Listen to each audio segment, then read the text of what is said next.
Assalamualaikum warahmatullahi wabarakatuh. Saya sedang bersama dengan senior saya, kakak kelas saya di Mesir, Al-Mukarram, Ustadz Dr. Damanhur Abbas. Nikmati kajian-kajian tausiah beliau yang bergizi, berkualitas di channel Ustadz Damanhur Abbas. Jangan lupa tonton, subscribe, like, share, and comment. Assalamualaikum warahmatullahi wabarakatuh.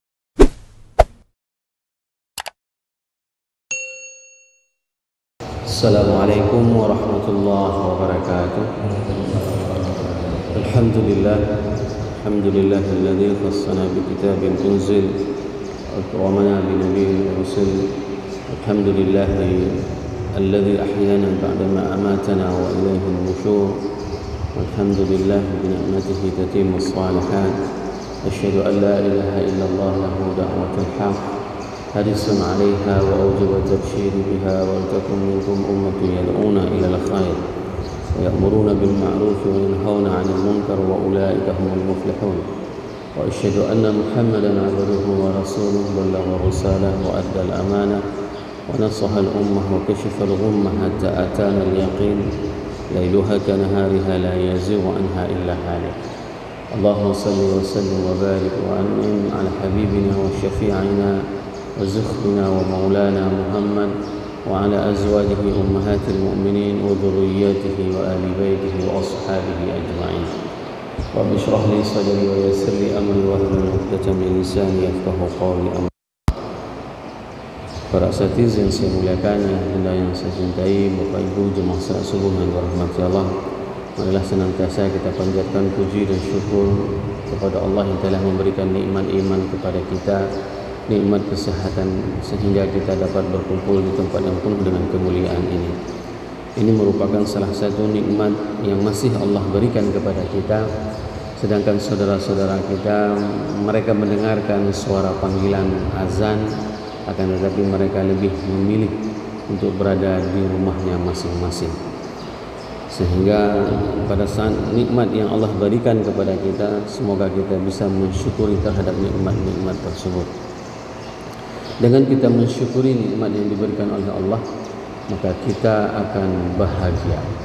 Bukanlah kita harus menunggu bahagia baru kita akan bersyukur terhadap nikmat Allah.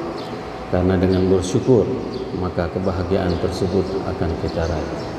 Salawat dan salam mari sama-sama kita panjatkan kepada junjungan kita Nabi besar Muhammad sallallahu alaihi wasallam yang telah membawa umat manusia dari alam jahiliyah ke alam yang penuh dengan ilmu pengetahuan.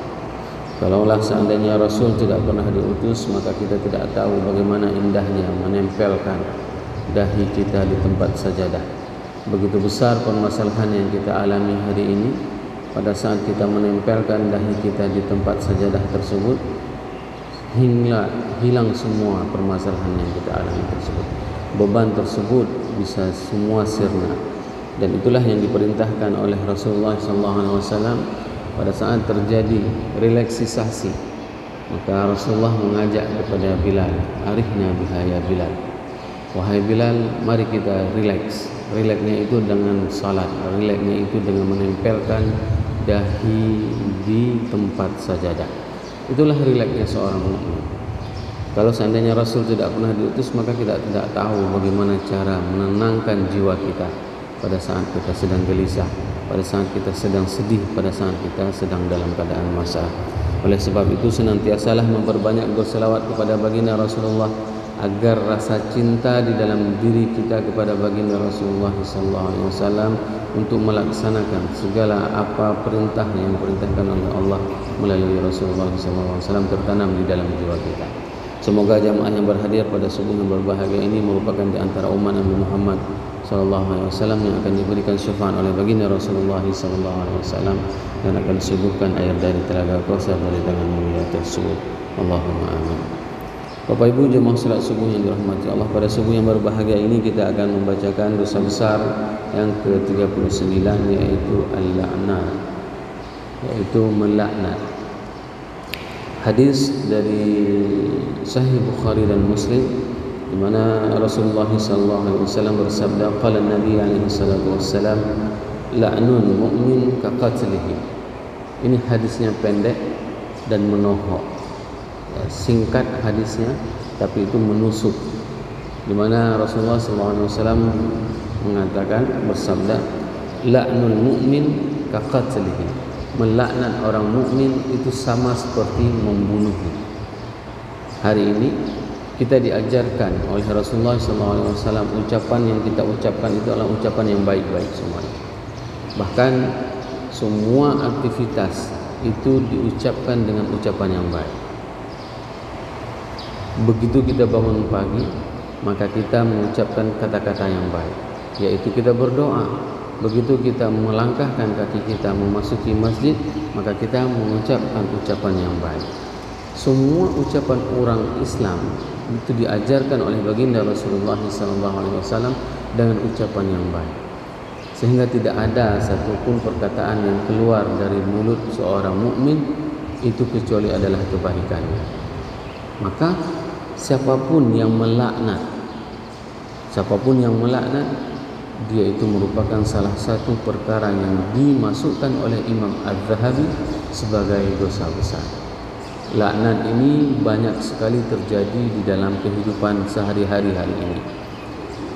Dan ini contoh yang paling sering saya temukan pada saat saya berada di wilayah pesisir selama 1,5 tahun setelah tsunami. Apa yang dilakukan oleh orang-orang yang berada di pinggir pantai? Bahasa mereka memang agak sedikit lebih kental dalam hal mencaci maki. Menyaurung laut temenak yang ki, fasih itu bit dari makhrajul huruf mandu. Penuh. Itu kalau mereka mencaci maki. Sehingga pada saat psikologisnya, antropologisnya saya menemukan, di saat panen ikan secara besar-besaran dan ini tidak bisa dibendung. Misalnya ini lagi jerbok ya, panen jerbok besar.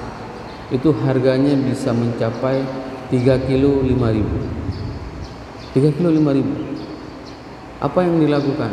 Maka mereka keluar dari mulut mereka melaknat. Dilaknat dengan na'udzubillah, dengan ucapan dan ungkapan yang memang sangat legit, sangat kental. Dan itu kalau kita mendengar, oh luar biasa apa saya waktu itu mana. Jadi kenapa dia mencaci maki, melaknat terhadap makhluk, padahal itu merupakan rezeki yang diperolehnya. Nah, laknat seperti inilah ini yang dinamakan dengan dosa besar. Hal seperti itu pernah terjadi di masa Rasulullah SAW pada saat seorang menaiki untanya dan unta tersebut terpelosok dikarenakan mungkin ada batu sehingga dia hampir terjatuh. Maka orang tersebut melaknat untanya. Nah, pada saat dia melaknat unta tersebut, maka Rasul mengatakan, jangan engkau pakai lagi unta tersebut karena engkau telah melaknatnya. Laknat ini bisa terjadi di dalam kehidupan kita sehari-hari. Bagaimana ceritanya? Pada saat kita membawa kendaraan yang kita kendarai itu ternyata misalnya hampir pas-pasan sama kendaraan di depan. Ini sering terjadi. Apalagi kendaraan di depan itu adalah kendaraan yang lebih besar dari kita. Ya. Maka apa ucapan yang akan keluar dari mulut kita pada saat berpas-pasan seperti itu? Ya, kalau seandainya ucapannya itu adalah caci maki, laknat, maka kita adalah termasuk di antara hadis yang disebutkan oleh Rasulullah SAW tersebut. Saya pernah pada saat dalam perjalanan itu, memang bus itu memang dipotong bus yang lainnya dan itu memasuki jalur kita. Sehingga apa yang terjadi? Sehingga harus berdiri, harus ngerem total supaya dia bisa lewat. Kalau enggak memang terjadi laga kambing. Apa yang harus kita lakukan pada saat dia potong seperti itu di depan kita? Kita caci maki dia. Apakah kita akan melaknatnya? Apakah kita akan sumpah serapah kepada dia? Ini tergantung dengan apa kebiasaan yang akan kita ucapkan. Kebiasaan inilah yang akan terus itu merefleks pada saat nanti sakaratul maut. Jangan-jangan pada saat seseorang yang suka melaknat itu, pada saat sakaratul maut yang keluar dari mulutnya itu adalah laknat. Dan ini yang paling bahaya. Pas mau meninggal dia sedang caci maki. Pas sedang mau meninggal dia sedang melaknat sesuatu, melaknat orang lain. Padahal jelas Rasulullah sallallahu alaihi wasallam mengatakan melaknat orang mukmin sama seperti membunuhnya. Maka apa yang harus kita lakukan pada saat terjadi hal-hal seperti itu? Biasakanlah bagi diri kita untuk beristighfar. Allah menegur kita dengan bus tadi, Allah menegur kita dengan becak tadi, Allah menegur kita dengan anak muda yang ugal-ugalan tadi. Kita beristighfar. Ada sesuatu yang memang harus kita ambil hikmahnya. Tidak perlu ya, apalagi misalnya mohon maaf, ini terjadi sering kejadian ini. Ada anak, misalnya ada orang begitu, misalnya setelah kita potong dia, misalnya diludahinya mobil kita. Ada yang seperti itu. Ada yang pura-pura mau nendang mobil. Yang kalau kena mobil kita, dia mau tendang, mau kemana dia larinya? Kalau nggak masuk ke dalam paret, misalnya seperti itu. Apakah perlu kita marah kepada dia? Apakah perlu kita laknat orang tersebut? Tidak perlu. Kenapa kita tidak perlu melaknat orang-orang seperti itu? Dikarenakan Rasulullah SAW sendiri yang memberikan peringatan kepada kita. Melaknat orang mukmin itu adalah sama seperti membunuhnya. Nah, hari ini banyak di antara orang yang masih merasa bahagia pada saat dia bisa melaknat orang lain. Bahkan dia mendoakan kepada orang mukmin ya, dengan doa yang jelek.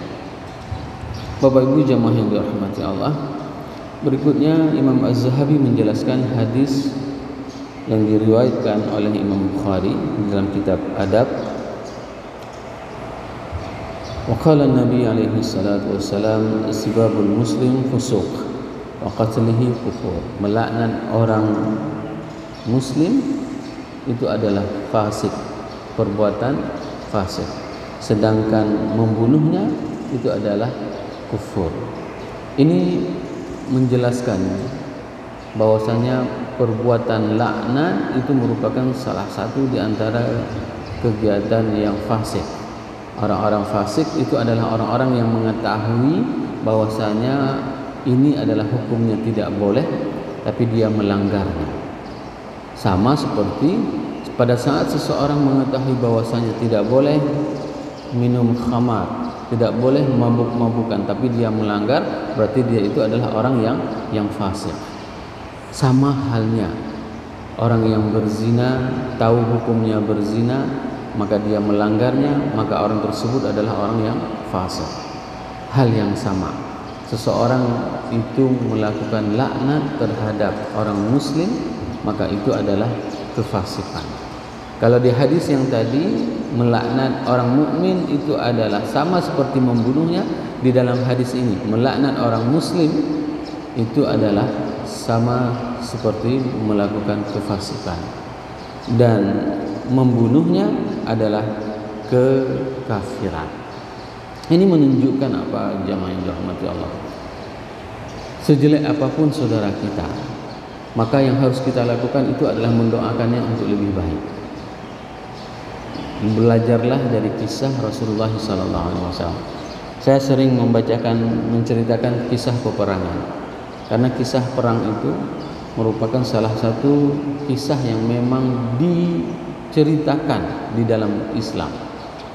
Sebagaimana Khatib Al-Baghdadi menjelaskan bahwasanya kisah-kisah perang itu dibacakan sebagaimana dibacakan ayat-ayat Al-Quran, sebagaimana dijelaskan surat-surat di dalam Al-Quran. Begitulah pentingnya kita menceritakan kisah-kisah peperangan. Rasulullah SAW pada saat perang Uhud itu tidak ada alasan untuk tidak marah. Tidak ada alasan. Kenapa? Karena dia disakiti oleh kaumnya, orang-orang Quraisy. Sehingga apa yang terjadi? Pelipis Rasulullah SAW itu tembus 2 duri besi. Padahal beliau pakai topeng besi. Rasul pakai topeng besi, baju besi 2 lapis. Tapi karena kena tombak, pelipis beliau itu sobek dengan 2 duri besi. Kira-kira kalau kondisi itu terjadi sama kita, ruk bakne tu kita kena. Nah, kalau kondisi itu sama kita akan caci maki. Nah, Rasul pada saat itu memang sangat geram. Sangat geram. Kenapa? Karena 70 orang sahabatnya syahid di dalam peperangan tersebut. Dan itu adalah orang-orang terbaik. Orang-orang yang memang luar biasa. Mus'ab bin Umair, Hamzah,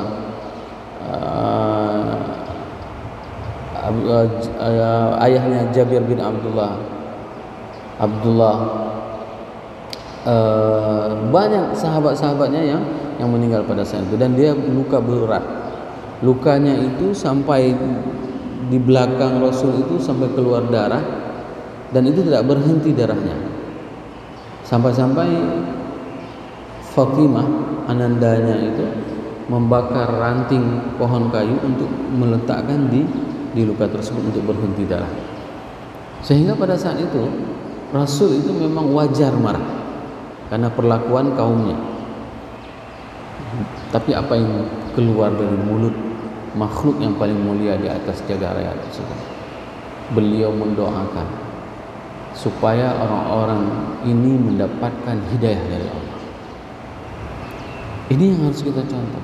Hari ini berapa banyak orang menyakiti kita, diambil hak kita, ditahan hak kita, dipersulitkan urusan kita. Apakah kita akan marah kepada dia? Apakah kita akan melaknatnya? Kalau hal ini sama kita perlakukan terhadap dia dengan apa yang diperlakukan kepada kita, maka apa bedanya kita sama dia? Menyetanyo kai kaple asai pungo, bek kaple asai pungonya, ditanya. Kalau kita sudah digigit sama anjing gila, jangan sampai kita membalas menggigit anjing gila tersebut. Berarti sama-sama gila kita sama anjing. Nah, sama pungo ngasai. Nah, jadi tidak perlu kita membalasnya. Belajar dari Rasulullah SAW. Dan tidak perlu kita melaknatnya, tidak perlu kita mencaci makinya. Kenapa? Tidak ada yang sia-sia. Kezaliman yang dilakukan kepada kita itu semua akan dibalas oleh Allah. Dan kita tidak perlu menzaliminya lagi. Inilah akhlak, kesantunan yang diajarkan oleh baginda Rasulullah SAW. Bapak Ibu jamaah yang dirahmati Allah, berikutnya Imam Az-Zahabi menjelaskan hadis dari Rasulullah SAW dari Sunan Tirmizi,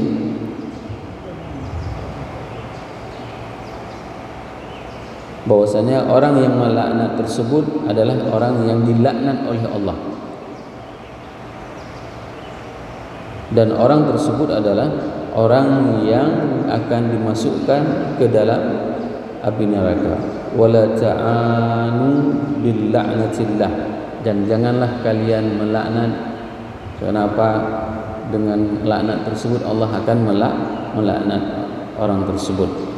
Wala bighadabillah, dan jangan pula dengan kemarahan kepada Allah. Wala binnar, dan jangan kalian melaknat dengan api neraka. Ini adalah perintah bahwasanya Rasulullah SAW melarang orang itu untuk melaknat.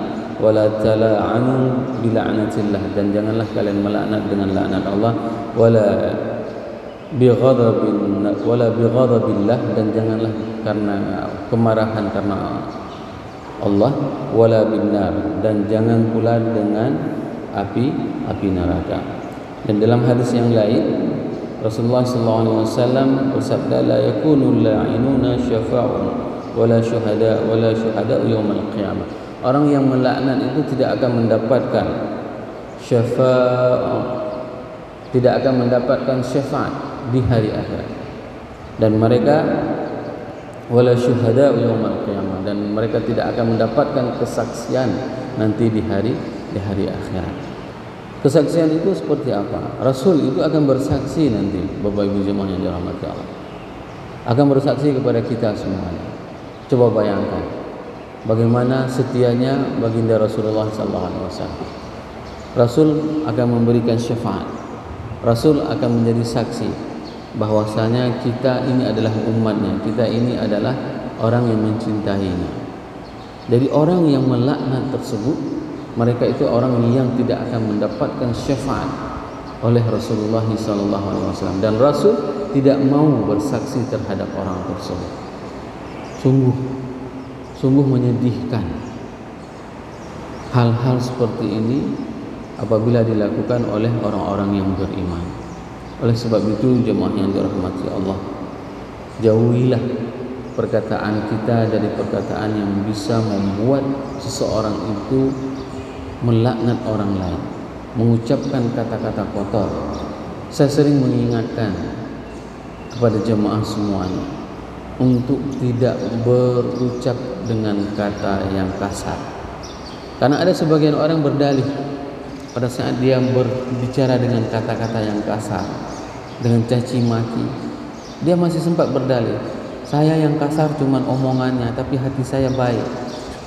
Itu tidak ada, tidak akan mencerminkan seperti itu. Goknya bahpi gede menak, hati geglih, katanya. Enggak ada. Pada saat seseorang sudah mencaci maki, pada saat seseorang sudah melaknat, maka hatinya juga itu akan kotor. Maka tidak ada pilihan lain bagi kita kecuali untuk mengungkapkan kata-kata yang mulia. Kalau kita tidak bisa mengucapkan kata-kata yang mulia, maka kita lebih baik untuk berdiam diri sehingga tidak menyakiti hati orang lain. Ini adalah pilihan yang paling baik. Saya sangat salut dengan orang-orang, dia itu tidak pernah berbicara. Kalau misalnya Bapak Ibu ada melihat Ustadz Abu Somad, kalau di dalam pidato dia berkuar, dia bercerita semangat, menggelegar, tapi di luar dari ceramah dia hanya diam saja, jarang sekali yang berbicara. Itu kelebihannya. Kapan dia berbicara? Pada saat dia tabligh akbar, ceramah, itu ngomongnya luar biasa, menggelegar. Tapi setelah itu balik, misalnya duduk kami di kamar, yang paling banyak cerita kami, beliau cuma diam aja, ketawa. Ini sebenarnya yang harus kita lakukan. Jangan banyak berbicara kalau memang itu tidak perlu. Nah, sehingga apa? Kita selamat dari caci maki, selamat dari melaknat, selamat dari hal-hal yang dilarang oleh Allah dan Rasul. Ini merupakan di antara hadis tentang melaknat. Bapak Ibu jemaah yang dirahmati Allah, masih banyak hadis-hadis lain yang di sini disampaikan. Saya mohon izin kepada jemaah semuanya. Sekitar 45 hari tidak bisa mengikuti memberikan kajian di masjid ini, karena insya Allah hari Ahad depan saya sudah bertolak ke Banda Aceh untuk melaksanakan ibadah haji sebagai pembimbing ibadah. Ada beberapa jamaah kita di sini yang bergabung di kloter 7 bersama saya. Mohon doa dari jamaah semuanya, semoga selamat iman, sehat badan, pulang ke tanah air lagi. Jangan doakan saya meninggal di sana. Kenapa? Karena saya sebagai petugas. Kalau saya yang meninggal di sana, siapa yang urus? Yang urus jamaah. Nantilah kalau misalnya pergi haji sendiri bolehlah meninggal di sana. Tapi kalau jadi petugas kita yang meninggal, maka itu lebih susah bagi jamaah yang lain ngurus kita. Dan saya ingatkan siapapun yang pergi ke sana, ini bukan manasik ya, cuman mengingatkan diri dan jamaah semuanya, taubatlah sebelum pergi. Karena taubat itu merupakan kunci bagi kita. Banyak di antara jamaah pada saat dia pergi ke sana dia tidak taubat, akhirnya apa yang terjadi? Semua kebiasaan di tanah air kembali terlihat di tanah suci. Itu paling banyak. Kalau ada suami istri yang suka bertengkar, sampai di sana bertengkar. Nah, Kalau ada istri yang suka merepeh suaminya, sampai sana kerjaannya ngerepetin suaminya aja. Ya, sampai-sampai suaminya itu nggak mau lagi satu bus sama istrinya. Ustaz, pisahkan saya sama istri saya. Kenapa? Direpetinnya aja saya. Ya, kalau ada suaminya asik marahin istrinya, itu sampai di sana dimarahin aja. Asik dimarahin aja istrinya. Sehingga negeri itu adalah negeri replikanya hari akhirat. Tanah haram itu adalah tanah replikanya hari akhirat. Jangan pernah sombong, takabur, dan remeh terhadap orang lain. Contoh misalnya salah satu kasus yang saya sering sampaikan. Kami sedang baca Quran bersama teman-teman di Masjidil Haram. Ada teman melihat orang yang melintas, itu orangnya sangat hitam sekali, nggak ada yang putih satupun kecuali mata sama giginya. Ya. Sehingga teman ini, saya nggak ngelihat, teman ini yang lihat ini, mereka saling berpandangan dan tertawa. Seperti itu. Dalam hatinya, berat hitam dulunya, yang putih ciigo. Ya, tertawa dia. Ya kan? Dalam hatinya ditengok kawannya, tertawa. Setelah itu tidak lama datang orang ganteng, putih, ya, bukan seperti manusia. Ya. Tunjuk kau dia, diketawain. Coba bayangkan, langsung dibalas. Padahal tadi cuman terbetik ya dalam hati, saling melihat temannya. Kok orang hitam ya? Nah, misalnya seperti itu ya. Tersenyum, tapi langsung datang, diketawain sama orang ganteng putih, datang untuk ketawain dia. Ada jemaah yang mengatakan, ini cerita dari jemaah sendiri. Dia begitu ngelihat orang India kan biasa dia kumal, kain ihramnya kuning seperti itu. Dia bilang, janganlah sampai bapak ini ke tempat saya. Bahasa Aceh ini, biar sampai teruk opanya yang samping lu. Ya. Janganlah bapak itu sampai di samping saya. Kalau berdiri di samping saya, musibah saya. Pasti bau kali. Itu dalam hati dia. Ya, dalam hati. Janganlah bapak ini berdiri di samping saya. Karena kelihatannya bapak itu dari jauh, rambutnya udah kayak pengemis gitu. Ya, baju ihramnya udah kekuningan. Ini pasti bau orang. Apa yang terjadi? 2 hari dia nggak bisa makan karena bau di mulut, di hidungnya bau, nggak bisa makan. Begitu mau makan, bau. Begitu mau makan, bau. Ditanya, apa yang harus saya lakukan? Pergi ke Masjidil Haram kembali, taubat, istighfar. Setelah dia taubat, istighfar, hilang rasa tersebut. Apalagi kasus orang-orang yang hilang misal kita udah bilang, Pak jangan turun dulu Pak, ini masih malam. Oh nggak apa-apa Ustaz, saya sudah pernah kemari. Dengan confidentnya dia bilang seperti itu. Nggak apa-apa Ustaz, saya udah sering ke sini. Itu 3 hari dia belum tentu balik, nggak balik. Maka saya paling khawatir pada saat misalnya ada orang tua yang pergi ke masjid dengan lemahnya jalan kaki. Nggak berani saya bilang, nyu awai truk ulum pokoknya. Nggak berani saya. Kenapa? Karena bisa jadi kita nggak sampai-sampai ke masjid. Begitu juga pulang, nggak sampai-sampai kita pulang. Maka saya ingatkan kepada jamaah semuanya yang pergi haji ataupun umrah, ya, jangan bawa kebiasaan di tanah air ke sana. Bisa dibayangkan, ini di depan Ka'bah main game dia. Bisa dibayangkan?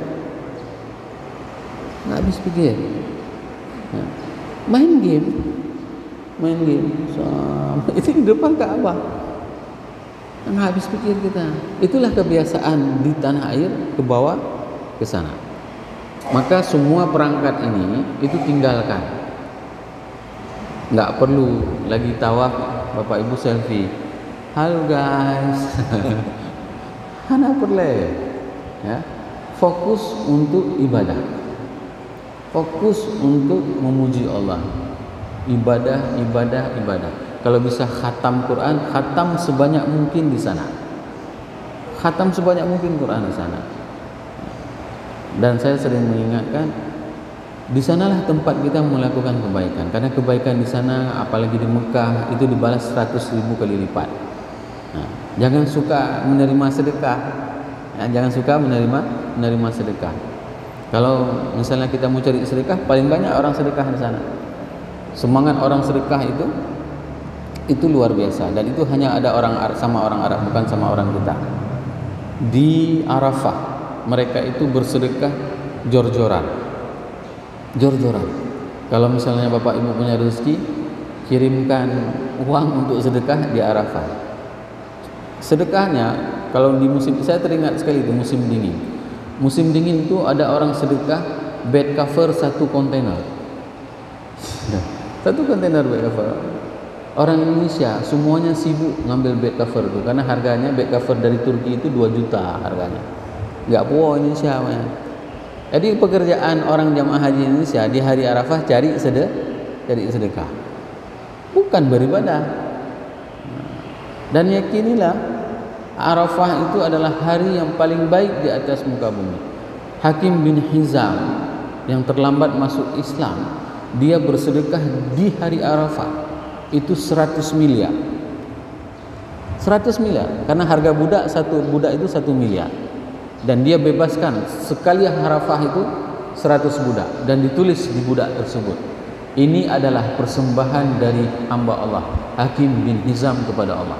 Dia bebaskan budak, 1 kali haji 100 budak dia bebaskan. Coba bayangkan, siapa ada sedekah kita 100 miliar satu hari. Nah, itu orang-orang yang paham tentang Arafah. Kalau kita punya channel, beli terus susu 1 kontainer, kita transaksi, ya kan? Tempatkan di hari Arafah untuk disedekahkan. 1 kontainer susu sedekah dari hamba Allah, dari lu semua. Di mana sedekahnya? Di hari Arafah di Mekah. Itu pahalanya luar biasa. Ya, karena untuk kebutuhan jamaah. Dan jangan pernah di sana minta tentang dunia. Saya ingin ceritakan, apapun yang kita minta dapat. Saya haji itu tahun 97, memang nggak kerja, memang fokus ibadah. Jadi begitu di Arafah itu memang lapar sekali saya, lapar sekali, nggak tahu lagi mau bilang kayak mana. Ya Allah, lapar kali saya, ya Allah. Saya bilang seperti itu. Tiba-tiba datang mobil, 1 truk pick up berdiri di depan saya. 1 pick up, mobil nasi biryani.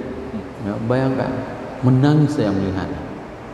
Jadi nggak ada cerita yang kita tidak minta itu tidak dikabulkan.